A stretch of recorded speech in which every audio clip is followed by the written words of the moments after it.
Heyo, and what is up, gang? Thank you so much for checking out Sledgehammer TV once again today as we are here to go over January 4th at the Tokyo Dome, Wrestle Kingdom 12 as New Japan once again kicks off the wrestling year in a tremendously huge way that is going to be very, very hard to follow, and we are going to cover it from top to bottom right here. And right now, on the newest, fastest rising podcast in all of YouTube, baby. That's right. You know it. You love it. It's the Sledgehammer Wrestling Show. So, let's do it.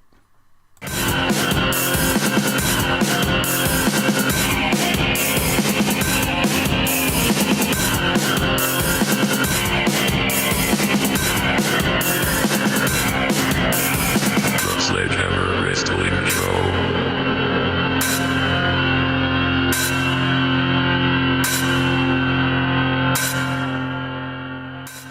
All right, wrestling fans, thank you so much for joining me here again today. My name is Nick Nightmare. With me, as always, is my little buddy, my tag team partner, and the World Heavyweight Champion of Microphones, Blue the Snowball, and we are here to bring to you our coverage of New Japan Pro Wrestling's Wrestle Kingdom 12 from the Tokyo Dome 2018's installment is just as good, maybe even a little bit better than last year's, which is very hard to top for the WWE, and it once again continues to follow suit. It is absolutely unbelievable, the difference, and you could illustrate the clear differences between the products of the WWE and New Japan right off the bat in this first match we're going to talk about. First of all, Jim Ross, listening to him call these matchups at what is easily New Japan's WrestleMania is an absolute pleasure. It just makes it feel even more legit. And when you're watching this tremendous action unfold, to hear the voice of the best that probably there ever has been on the headset is just fantastic. It's fantastic. It lends so much to the overall presentation of the show.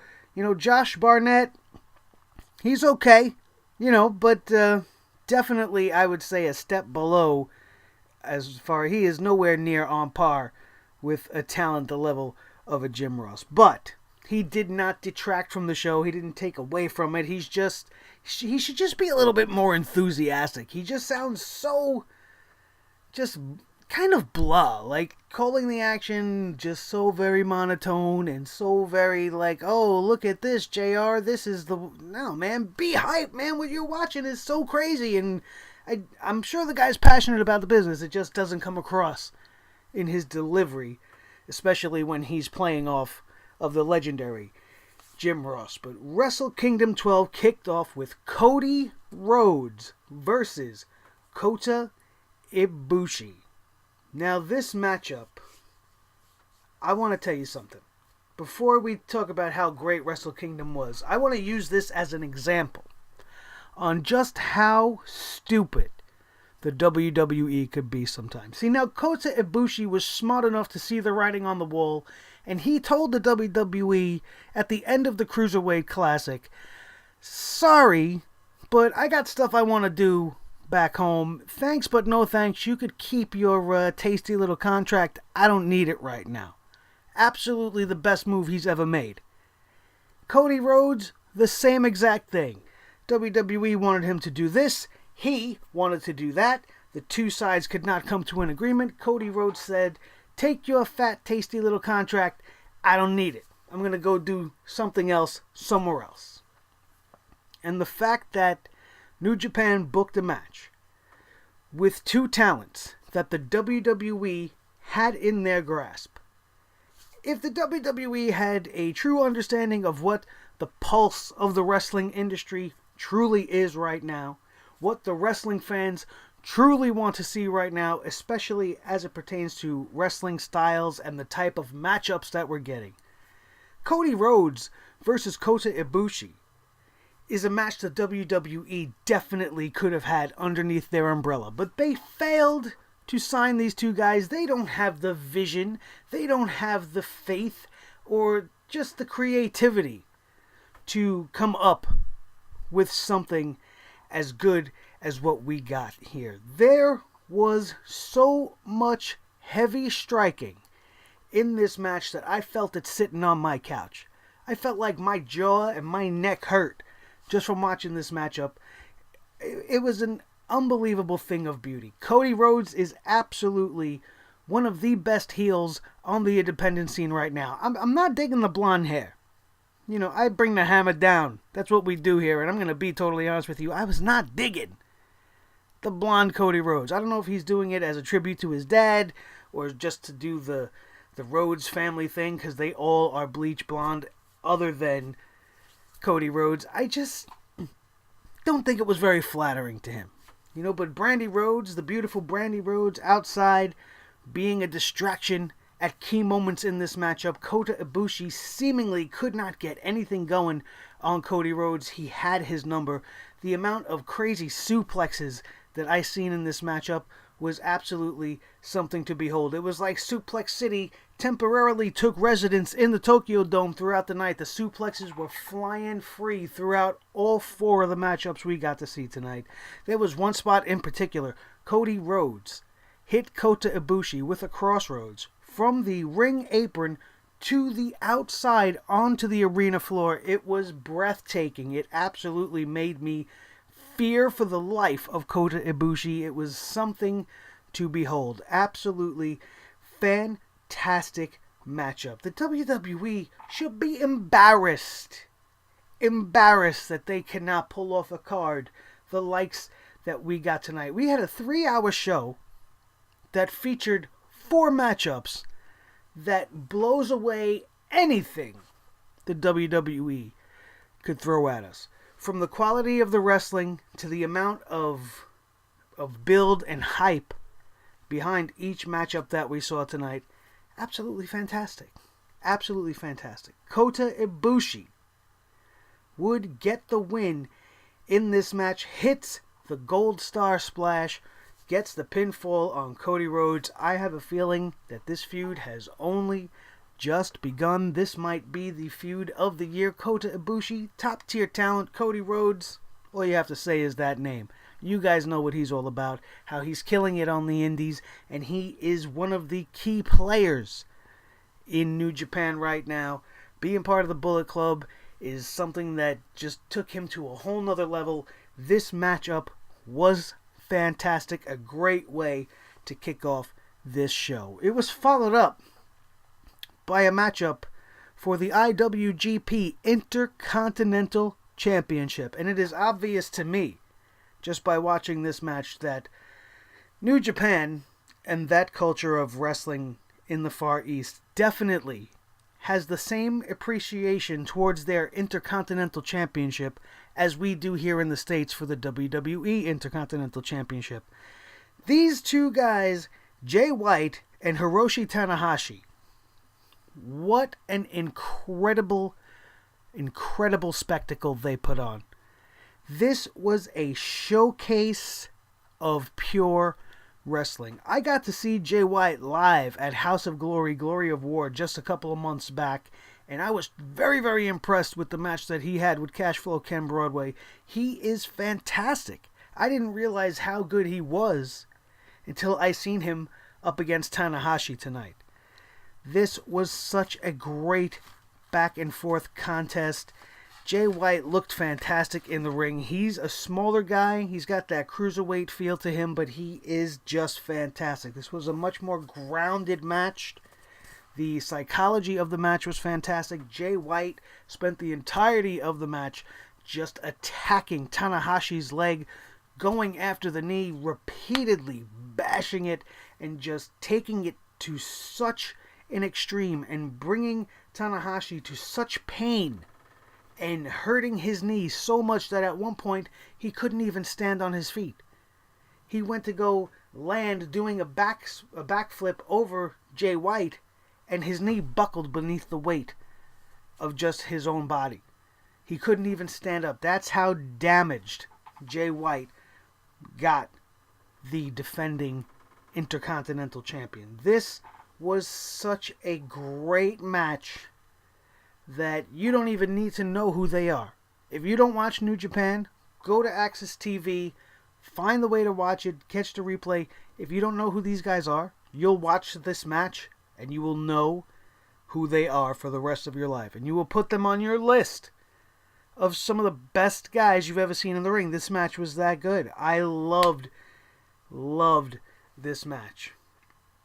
And no matter how close Jay White came to winning that Intercontinental Championship belt from Tanahashi, he would fail in the end just by a hair, as Tanahashi would, one last ditch effort, execute a frog splash from the top rope and get the 3 count. Jay White was, as I said, super impressive in this outing. Absolutely fantastic second match on the card, which leads us to the third match, the first of 2 main events for this show. Alpha versus Omega. Kenny Omega versus Chris Jericho for the IWGP United States Championship. Kenny Omega, of course, won the IWGP US Championship last summer during the G1 Climax special over here in the States, out west in Los Angeles to be more specific. The build for this match was absolutely incredible. Just the promos between the two, and then Chris Jericho attacking Kenny Omega in the ring, bloodying him up by striking him repeatedly with the United States Championship. The retaliation by Kenny Omega during the press conference where he would attack Chris Jericho, and they had a pull-apart brawl between the two, really selling the fact that these two guys just absolutely want to rip each other apart. This kind of build is not seen anymore. You don't see it built properly anyway. And all I could think to myself while I'm watching the build and the hype package before the match and throughout the entirety of the match is, who the hell is this guy that looks like Chris Jericho? Who is this guy? And where the hell has he been while he was contracted with the WWE?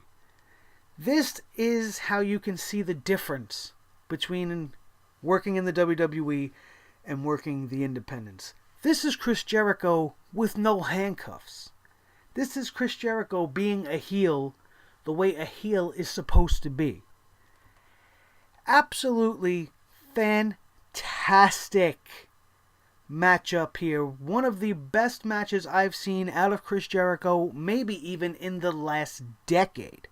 He did look a little bit out of shape. Let's call a spade a spade. He looked a little flabby around the midsection.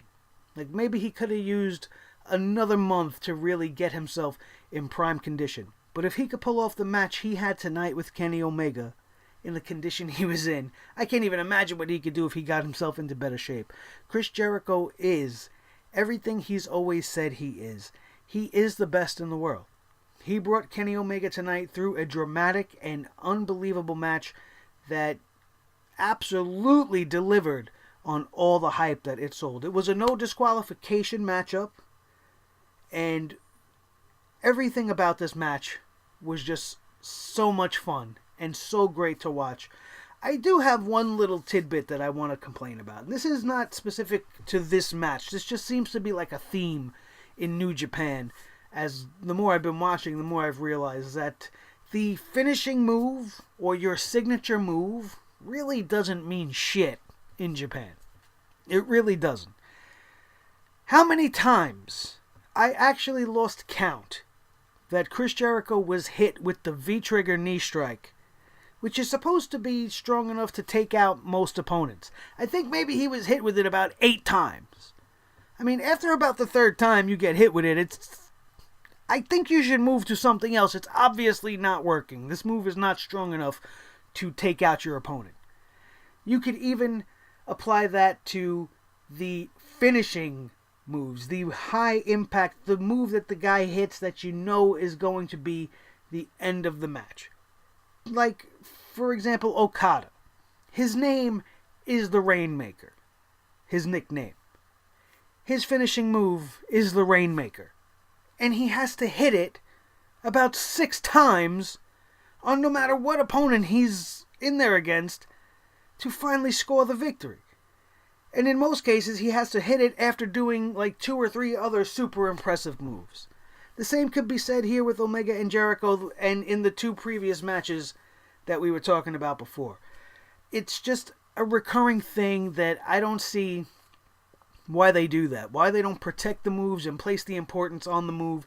They do it to a point with Kenny Omega's One-Winged Angel. But even tonight, during this match between the Alpha and the Omega, Kenny Omega would successfully execute the One-Winged Angel on Chris Jericho, but he was just close enough to the ropes to grab the rope and have the referee stop the count. He didn't kick out, but he did not get pinned after that move was hit, so it takes a little bit of the magic away from the move. I know this is a big match, and you want to have your opponents kick out, and have that false finish and that, near fall happen, and where everybody thinks the match is over, but much to everybody's surprise, Jericho just keeps coming back over and over and over. Kenny Omega was locked in the walls of Jericho, and then the Lion Tamer, and then the walls of Jericho, and then the Lion Tamer, and just would not tap out. And I could accept that in a submission situation, that the guy just won't tap out. Like, I don't mind that so much. But when you have a high-impact finishing maneuver that's supposed to be the end of the match, it should be highlighted as such. But they don't do that so much over here. But that's just the minor complaint in this whole thing. Otherwise, this was an absolutely intense matchup. Like I said, Chris Jericho showing you in this match what a true heel is. If he was able to act like this on WWE TV, he would be the most hated man in wrestling. Giving the finger to the crowd while taking pictures. He stole the cameraman's camera, a photographer's camera, and he's taking pictures of the crowd with his middle finger out. It's genius. He attacked the referee whose name, by the way, is Red Shoes, which was absolutely great. It just made me laugh all night long. JR referred to the guy as Red Shoes. Red Shoes got his ass kicked by Chris Jericho as this match spilled to the outside. Red Shoes' son, I guess we can call him Lil Shoes, he got his ass beat by Chris Jericho. He got locked in the Lion Tamer and then the walls of Jericho on the outside, which would allow Kenny Omega to take the advantage once again. This fight was all over the place. They were everywhere. There was all types of chair shots. And Chris Jericho at one point got his eyes sprayed with, I believe, it was either deodorant or like your computer air compressed air can. I don't know what it was, but Kenny Omega had some kind of can. He sprayed it in Chris Jericho's face. Then he sprayed it on his hair and on his pits and down his pants. I was cracking up. I thought it was a fantastic spot. And then this match would continue on for another 10 minutes from there. That was nowhere even near the finish of this match. The chair shots from Chris Jericho were absolutely brutal. Kenny Omega was busted open. Chris Jericho's mouth was bleeding. They absolutely left nothing in themselves. Both of these men clearly exhausted by the end of this match. It was more of a brawl than it was a wrestling match. The repeated chair shots to Kenny Omega was so vicious and so brutal. It reminded me of back in the day when The Rock just unloaded on Mankind, and I believe it was that No Mercy pay-per-view way back in the day, or maybe it was a King of the Ring.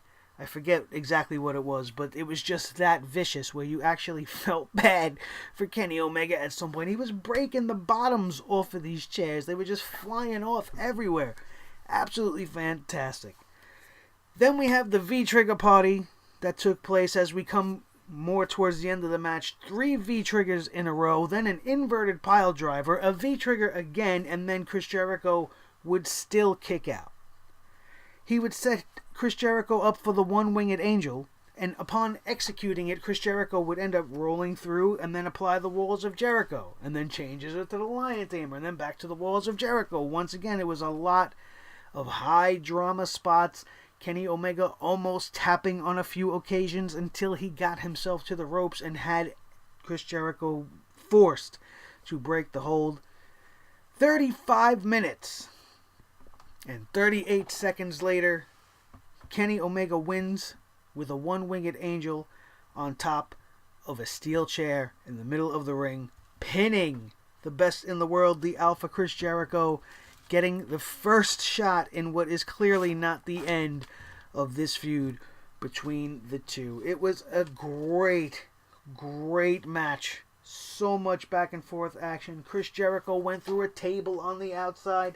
He would not give up on his attempt to silence and stop Kenny Omega, but it was not to be on this night. Chris Jericho with a fantastic showing, and Kenny Omega once again raising his stock higher and higher and higher. Absolutely.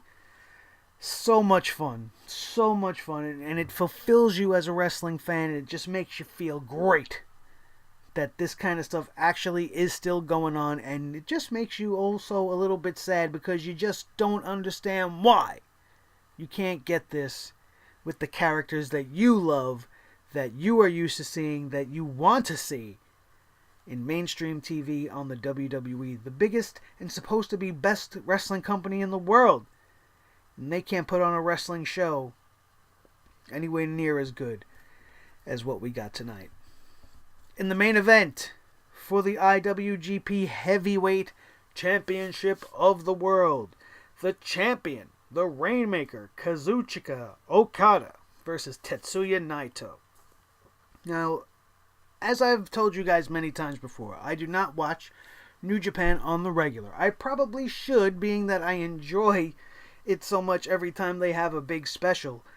But I'm not that familiar with Naito. He's been out of action for a while from the last I remember, but he's one of Okada's biggest rivals. His dream for 15 years was to be in the main event in the Tokyo Dome at Wrestle Kingdom. That dream was going to come true on this night, and he wanted to cap it off by taking the title off of his longtime rival. This match was one of the greatest displays of wrestling that you will ever see. It was an absolute symphony of strong style strikes and a seemingly endless string of counters. These guys just know each other so well, and it was so fluid and so even between the two that by the time they got halfway into this match, neither man truly had the advantage. It was just back and forth. Chop for chop, strike for strike, suplex for suplex, counter after counter. It was a wrestling ballet. It was absolutely beautiful. It was graceful, and two of New Japan's best in the business, highlighted on the biggest show of the year, and they delivered big time. This match was so exciting, I could not keep up with the action that was going on in the ring. As I said earlier, the repeated use of the finishing maneuvers and the 6, 7, or 8 rainmakers that I had to see during this match, it just takes me a little bit out of it. Just a little bit out of it, man, because I'm accustomed to the finishing move being the finishing move. The whole match should be about hitting that move.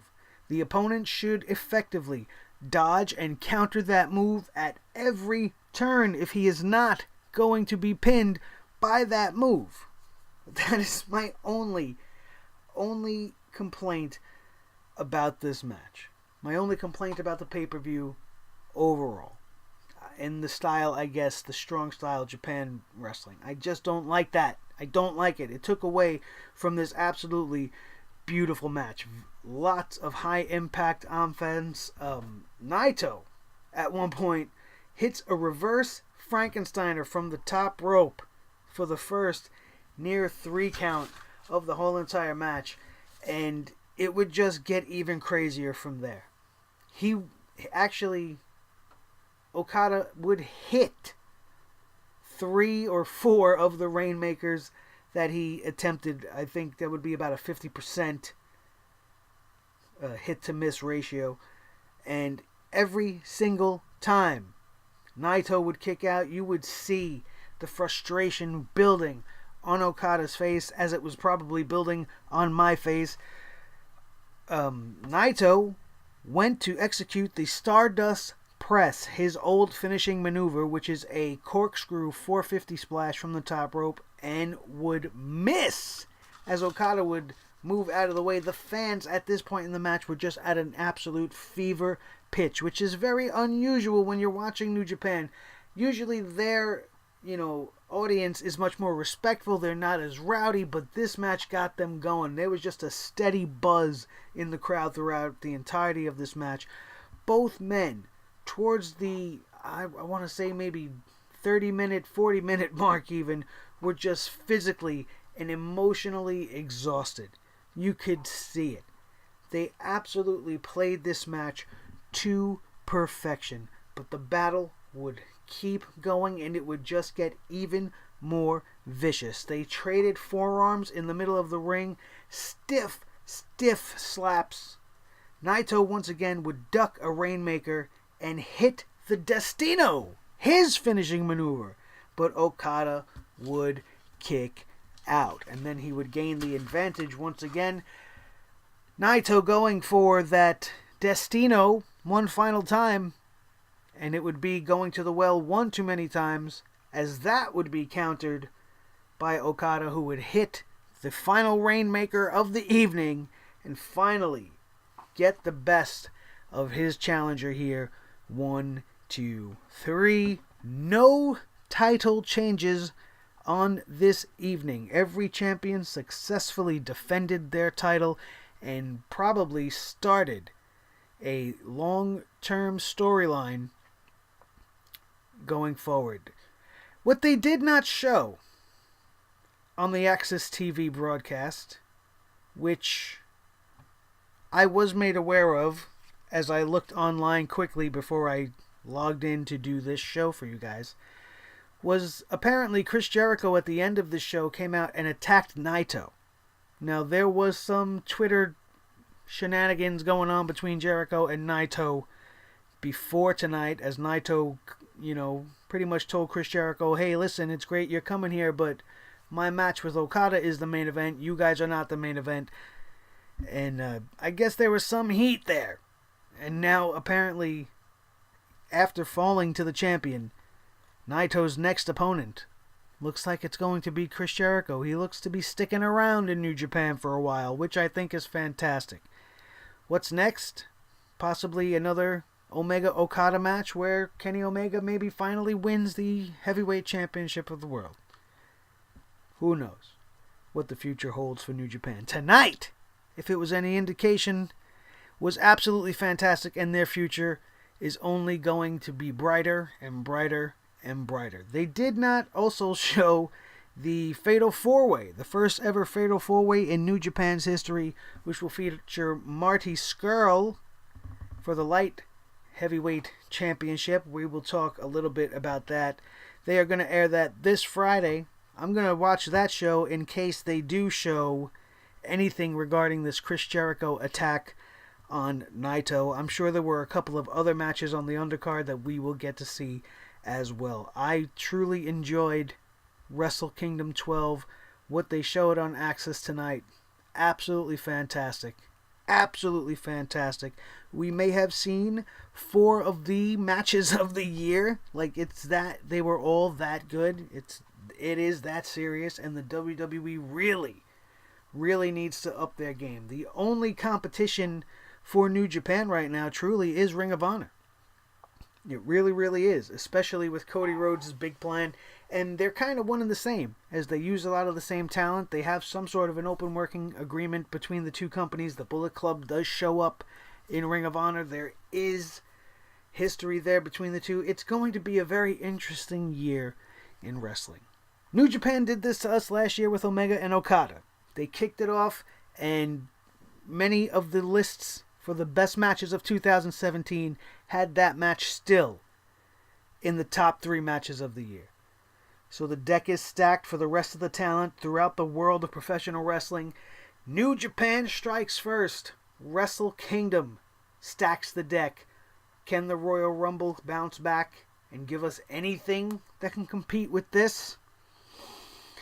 Rumor has it, a certain somebody who we all know and love very much, that's sarcasm in case you can't smell it through the screen, is being booked to win it again, which will be a big disappointment to all of us. If you want to know more about that, you could take a listen and a watch to our Why the WWE Does Not Want Daniel Bryan to Return video that went up just yesterday. It's Sunday now. All that stuff went up Saturday. Our show where we cover the teamings of the Mixed Match Challenge. 6 teams announced. I go over them in depth. We talk about it. If you want to see it, go check it out. I will have everything linked in the annotations above. The little exclamation point should be over here as usual. Now that this video is coming to an end, you can click over there and keep your eyes rolling. Watch everything we got. I have a very interesting theory on why Daniel Bryan is not being allowed to wrestle. If you haven't heard it yet, go check it out and let me know how you feel about what I think. If you agree, if you disagree, whatever. Until then, if you are not a member of this club that I call the Sledgehammer Club, a family I hold so dear to my heart, all you need to do is be awesome and hit that like button, share this video with your friends, and subscribe today. We are on the march to 500 subscribers before we hit WrestleMania. If we get to that goal, it will be fantastic, and we will set the new goal to be that elusive 1,000 and that red YouTube play button. You guys can help get me there. All you need to do, subscribe, hit that notification button, hit that damn thumbs up. Let me know you enjoyed this broadcast and everything we do here on the Sledgehammer Wrestling Show, and share this video around the internet for everybody you know that loves pro wrestling. That's going to do it. I'm friggin' exhausted. It's absolutely freezing in New York, no matter how hot it was at Wrestle Kingdom 12. I'm freezing in here. I gotta get the hell out of here. I gotta get up for work tomorrow. And there will hopefully be some news of note to come at you guys with later on today. When I get home from work, maybe I'll be able to put something else up.